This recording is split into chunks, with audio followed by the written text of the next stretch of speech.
We've got some screamers.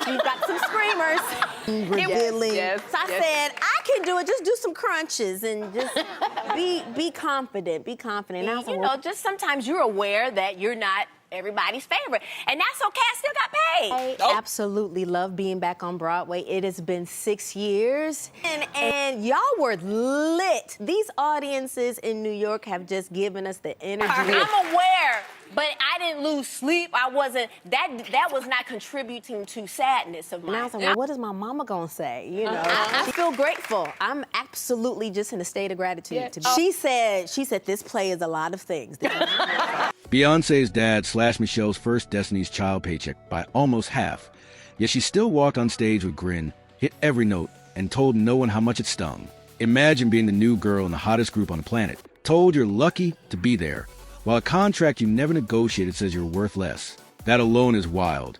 But Michelle Williams' latest news goes further. She says the real hurt wasn't the money, it was the silence when she begged for help. Think of management reminding her daily that the spotlight already had 2 stars. Think of fans chanting the wrong name at shows. Think of depression wrapping around her in hotel rooms while magazines called her the weak link.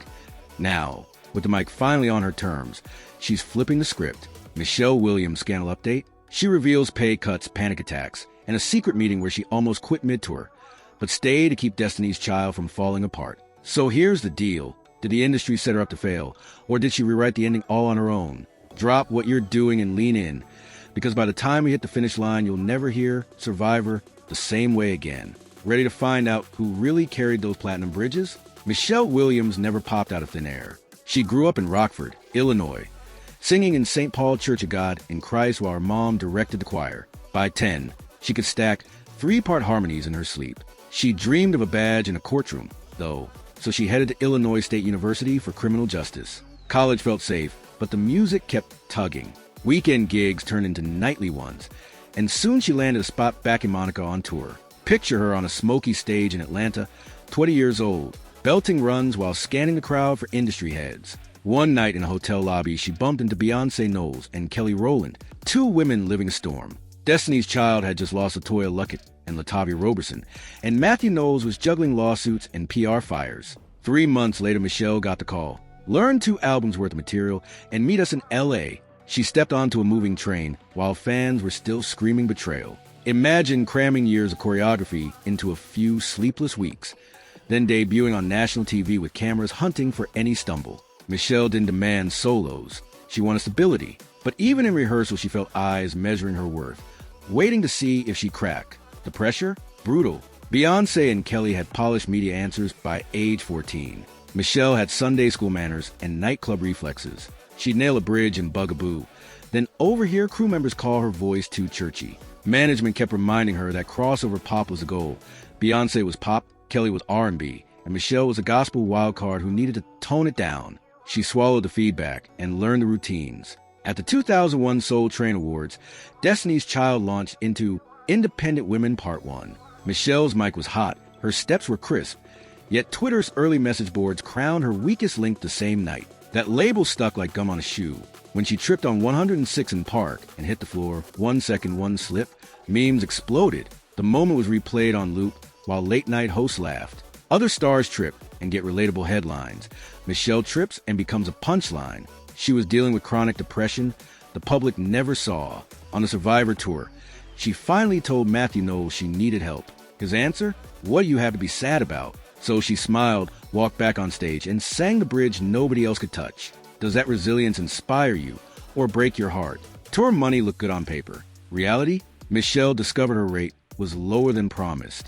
Management said rookie scale. But spreadsheets leaked later, showing only her cut downsized. That a confirmed fact. Michelle Williams' scandal update drops without hesitation today. She covered the shortfall by doing extra meet and greets until the numbers balanced. Nights in European hotels spiraled into panic attacks. She'd clutch her chest, thinking she was dying, then shake it off and perform 2 hours later. Meanwhile, Destiny's Child hit diamond status, and the world screamed for encore after encore. Reporters asked Michelle about her favorite designer dress while she worried about breathing. When the group won a Grammy, she celebrated alone in her room afterward because the after party felt too loud. Fans begged for new music.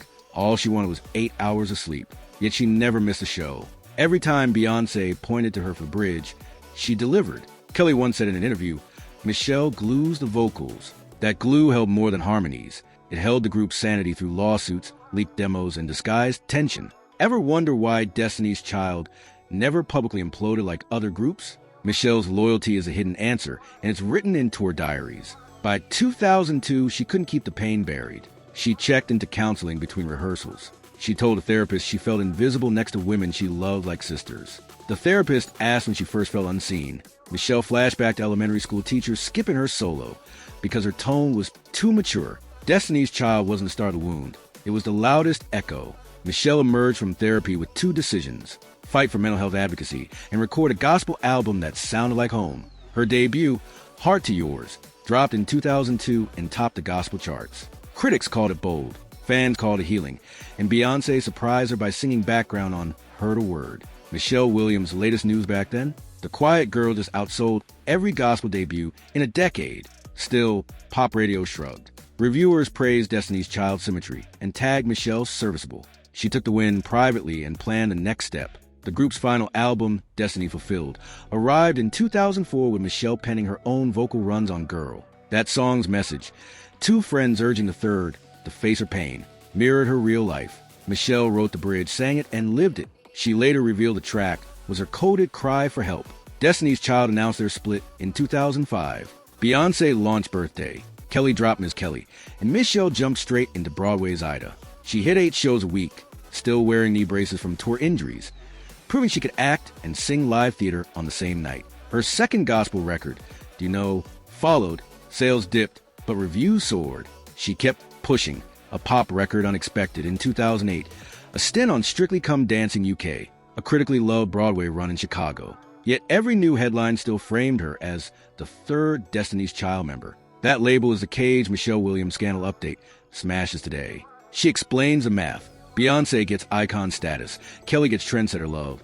But she gets footnote treatment even after winning awards they didn't chase. When she released Journey to Freedom in 2014, radio ignored it until Say Yes, featuring Beyoncé and Kelly, went viral. The video hit 100 million views. Gospel stations, pop playlists, and African diaspora festivals all spun it. Michelle finally watched crowds scream her lyrics. But interviewers still asked, what's it like being in Beyoncé's shadow? She smiled and answered politely. Inside, she planned mental health panels and set up a foundation to fund therapy for underserved teens. Fast forward to now.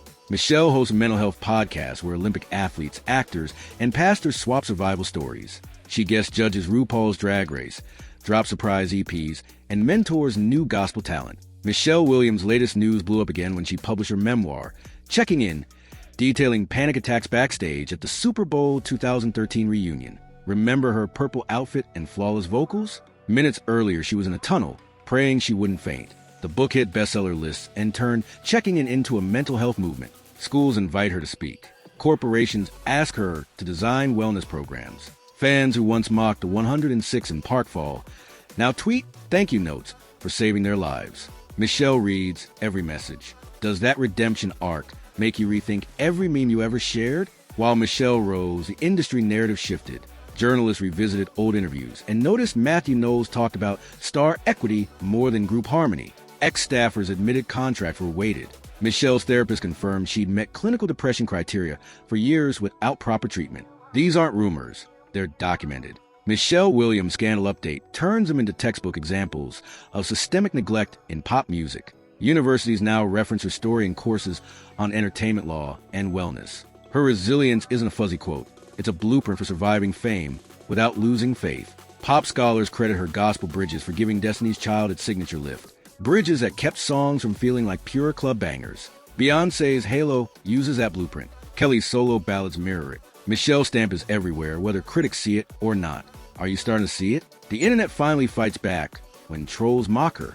Stan accounts flood timelines with side-by-side vocals, proving her range matches the greats. TikTok challenges celebrate her ministry run on Through With Love. Spotify data shows streams of her gospel catalog skyrocketing when people search Destiny's Child classics. Even brands take note. Fashion houses invite her to front row seats because authenticity sells. Michelle attends, drops a Bible verse on the carpet, and smiles at cameras that once ignored her. She knows the power of staying kind in a room built on critique. That kindness pays dividends. Young artists DM her for advice. She gives it for free. Want numbers? Michelle sang lead or co-lead on 22 Destiny's Child tracks and wrote parts on 11. She learned 2 whole set lists in 2 weeks. She covered Beyoncé's lines during a sound check mishap and saved the show. She once re-recorded background stacks overnight after a file got corrupted, preventing a $1 million delay. She volunteered for post-show fan Meet UPS when others were exhausted. Her gospel albums pulled multiple Dove and Stellar nods. She headlined a 50-city inspirational tour that sold out churches faster than some pop stars fill clubs. Those stats sit in public databases, yet casual fans still ask, isn't she the quiet one? That disconnect is why Michelle Williams' latest news matters. It forces everyone to update the scoreboard. Here's a fun twist. Michelle nearly joined a federal crime lab. She aced her criminal justice classes before dropping out. Imagine Destiny's Child minus the soulful bridge queen and plus a forensics expert in Rockford. History would sound different. Another fact, she holds the record for fastest replacement lead in Broadway's Ida rehearsal history, 2 weeks from contract to curtain. She also survived vocal cord nodules without canceling shows, a feat throat doctors call rare. And she owns the only Destiny's Child Barbie still in its original box, gifted by Beyonce on her first day, which she keeps sealed as proof she always belonged. Remember her Versace gown at the 2005 VMAs? It ripped backstage. She stitched it with a hotel sewing kit, then hit the carpet like nothing happened. Grin intact, grace unshaken. Could you keep that calm with flashbulbs blinding you? More hidden gems. Michelle taught Beyoncé the basic steps of the viral church clap years before TikTok existed. She co-wrote a chapter in a theology textbook on the intersection of faith and fame. She once fed the entire Survivor Tour crew homemade lasagna on a day catering fell through. She donated her entire first solo album advance to her parents' church roof repair. She turned down a lucrative Las Vegas residency because the contract banned gospel songs. She quietly paid a background dancer's medical bills after an onstage injury. Michelle Williams' scandal update highlights generosity overshadowed by gossip. Why doesn't that kindness trend? Another tidbit. She can solve a Rubik's Cube in 2 minutes and use it to calm pre-show nerves.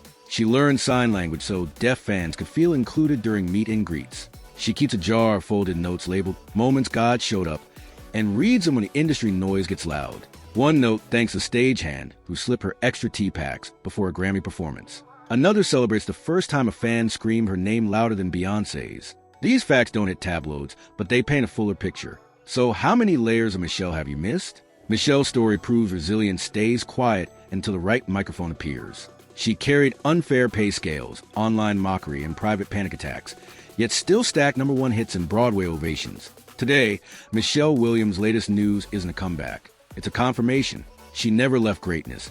The narrative just took years to catch up. And Michelle Williams' scandal update isn't dirt. It's the dust she's brushing off her own trophy case. The Bridge Queen stands center stage now, plaque in hand, voice steady, smile genuine. So what about you? Have you ever felt invisible inside a winning team? How did you push through? Tell us your story below. Drop your thoughts right now. Was Michelle robbed of solos, or did she turn restraint into strength? What track makes you feel her the most? Say yes or girl. Comment, because we read every line. Smash like if you believe the quiet one often holds the loudest truth. Subscribe and hit the bell, because our next dive unpacks the secret meeting that nearly dissolved Destiny's Child before Bootylicious ever dropped. Share this video with every friend who still quotes the old memes. Let's rewrite the narrative together and give the Bridge Queen her flowers today.